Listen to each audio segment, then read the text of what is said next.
साला मेरे बाल काटे लेंगे, तेरी गाड़ में तो घुस के आ गए, सुन ले मेरी बात। जो बैंचों से बोल रहा है, मेरा बात सुना को यहाँ आ गए। गाइस बहुत बड़ी खबर सामने आ रही है। प्रवासियों से रिलेटेड एक बहुत इंपॉर्टेंट अपडेट है। दुनिया के किसी भी कंट्री में अगर काम कर रहे हो, आप यूरोपियन किसी कंट्री में हो या फिर खाड़ी के किसी देश में रह रहे हो, काम कर रहे हो, तो इस अपडेट को, इस खबर को ध्यान से सुना, क्योंकि विदेश मंत्रालय ने एक बहुत बड़ा डेटा पेश किया है, एक बहुत बड़ी अपडेट जारी किया है। 3 इंपॉर्टेंट अपडेट है। तीनों अपडेट के ऊपर आपसे बात करने वाला हूँ। 2-3 मिनट का वीडियो है, लास्ट तक जरूर देखना ताकि आपको पूरी जानकारी मिले। तो चलिए स्टार्ट करता हूँ, बताता हूँ अपडेट के बारे में। जो न्यूज़ आई है, खबर आई है, फिर से आज जो इंडिगो एयरलाइंस के 2-3 दिन से थोड़ा कुछ ना कुछ सुधार हो रहा है और भारत सरकार इस पर नज़र बनाए रखी है। लेकिन एक अजीबोगरीब आज मामला आया सामने, एक बहुत अजीबोगरीब घटना सामने आया और इस जो न्यूज़ को, इस खबर को लोग शेयर कर रहे हैं और इंडिगो पर नालत भेज रहे हैं। आखिरकार इंडिगो एयरलाइंस को कोई मतलब सीरियसनेस है ही नहीं। तो इस अपडेट में बताया जा रहा है, जैसा बताया कि आज भी बहुत सारे लोग फ्लाइट कैंसिल हुए हैं, लेकिन पहले के मुकाबले 1-2 दिन से थोड़ा थोड़ा सुधार हुआ है। एयरपोर्ट पर भी थोड़ा धीरे धीरे अभी सुधार चल रहा है। लेकिन इसके बदले क्या हो रहा है कि एयर इंडिया है, स्पाइस जेट है, आकाश एयरलाइंस है, बहुत सारे ऐसे एयरलाइंस है जो प्राइस बढ़ा दिया है, यानी टिकट का प्राइस है, क्योंकि इसका फ़ायदा उठाना वो चाहती है। क्योंकि मजबूरी में कोई भी अगर जो भी इंडिगो का जो सफ़र कर रहा था, तो कोई दूसरे फ्लाइट का जगह लेकर वो सोचता था कि दूसरे फ्लाइट से मैं चला जाऊँ, पैसे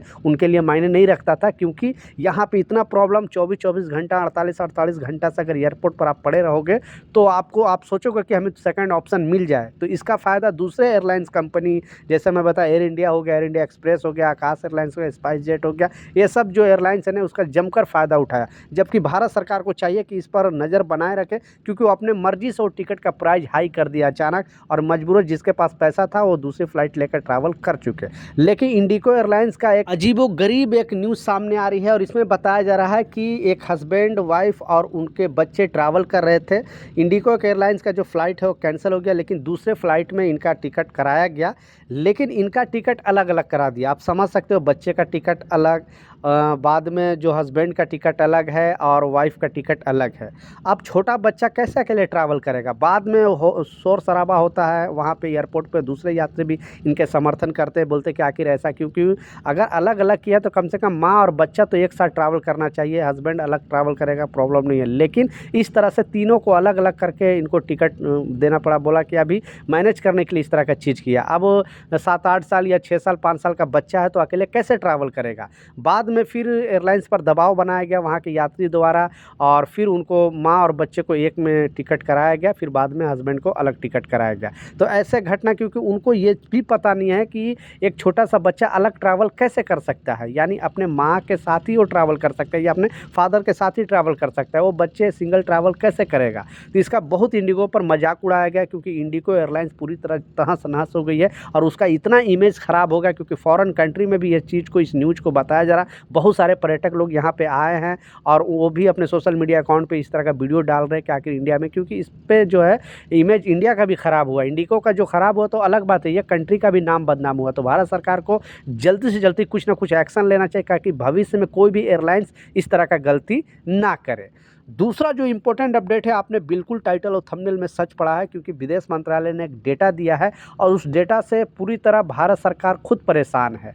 जैसा आपको मालूम है कि आप जो तादाद रहने वाली प्रवासियों की तादाद है, सबसे ज़्यादा यूएस के अंदर रहते हैं, उसके बाद यूनाइटेड अरब इमारात के अंदर रहते हैं, यानी दुबई के अंदर है। लगते यूएस के अंदर जो लोग रहते हैं, वहाँ पे जाने के बाद ज़्यादातर लोग वहाँ के नागरिकता ले लेते हैं। यानी अगर जो रूल है, आप यूरोप के किसी कंट्री में, कनाडा में हो या फिर यूएस के अंदर, यूके के अंदर, इटली के अंदर, इस सब कंट्री में हो, तो 5-6 साल आप अगर लगातार वहाँ पे रह लेते हो तो वहाँ पे आपको नागरिकता मिल जाती है। जो लोग इच्छुक लोग होते हैं वहाँ पे नागरिकता ले लेते हैं और फिर अपने फैमिली मेम्बर को भी बुलाकर वहाँ पे ही रहने लगते हैं। लेकिन आप अगर खाड़ी देश में कितने साल भी, पूरी ज़िंदगी भी ख़त्म कर दोगे, तो एक ख़ास बात है, ये अरब कंट्री के जैसे Oman, Qatar, Saudi, Bahrain, Dubai, कहीं पर भी आप नागरिकता नहीं ले सकते हो, आपको नागरिकता मिलेगी ही नहीं, कितने साल भी रह लो। इस वजह से जो विदेश मंत्रालय ने डेटा दिया है, और इस डेटा में बताया गया है कि लगभग जितने भी यूरोप कंट्री में जा रहे हैं, जो भी जैसे डॉक्टर है, इंजीनियर है और सॉफ्टवेयर इंजीनियर है, जितने भी बड़े बड़े पोस्ट वाले लोग हैं, क्योंकि ये सब ज़्यादा श्रमिक लोग ज़्यादातर खाड़ी देश में जाते हैं। जैसा मैं बताऊँ, Oman, Qatar, Saudi, Bahrain, Dubai, इसमें जो है श्रमिक लोग, कंस्ट्रक्शन फील्ड में काम करने वाले लोग ज़्यादा जाते हैं। लेकिन यूरोप कंट्री में जो पढ़े लिखे अच्छे होते हैं, जो जिसके पास अच्छे डिग्री है और एजुकेशन पर्पज़ से या मतलब हाई एजुकेशन वाले लोग वहाँ पे जाते हैं। तो उन पे जो डेटा आया है कि बहुत सारे लोग क्या करें कि वापस अपने कंट्री वापस ही नहीं आ रहे हैं। तो पिछले 14 साल में ये अपडेट जारी किया गया। पिछले 14 साल के अंदर 20 लाख लोगों ने भारतीय नागरिकता छोड़ी है और अपना पासपोर्ट भारत सरकार को दे दिया है। अब भारत सरकार उनका पासपोर्ट रद्द भी कर चुकी है। मतलब 20 लाख लोगों का भारत सरकार ने पासपोर्ट रद्द किया है, क्योंकि उन्होंने पासपोर्ट वापस कर दिया। आप किसी दूसरे कंट्री का अगर नागरिकता लेते हो तो रूल के हिसाब से वो जो जिस कंट्री यानी भारत का निवासी हो, तो वो पासपोर्ट आपको वापस भारत सरकार को देना पड़ता है। तो भारत सरकार ने इनका पासपोर्ट रद्द भी किया है। लेकिन इसी से रिलेटेड दूसरा भी अपडेट आ रहा है और लोग इस पे प्रतिक्रिया पूछे कि आखिर ऐसा क्यों है। बहुत सारे लोगों का इंटरव्यू लिया गया, बहुत सारे लोगों को पूछा गया कि आप इतने अच्छे कंट्री को छोड़कर अदर कंट्री में क्यों बस रहे हैं। तो सबका एक ही सवाल है, क्योंकि वो लोग टैक्स पे करते हैं। आप नो डाउट इंडिया में हाई टैक्स पे करते हैं।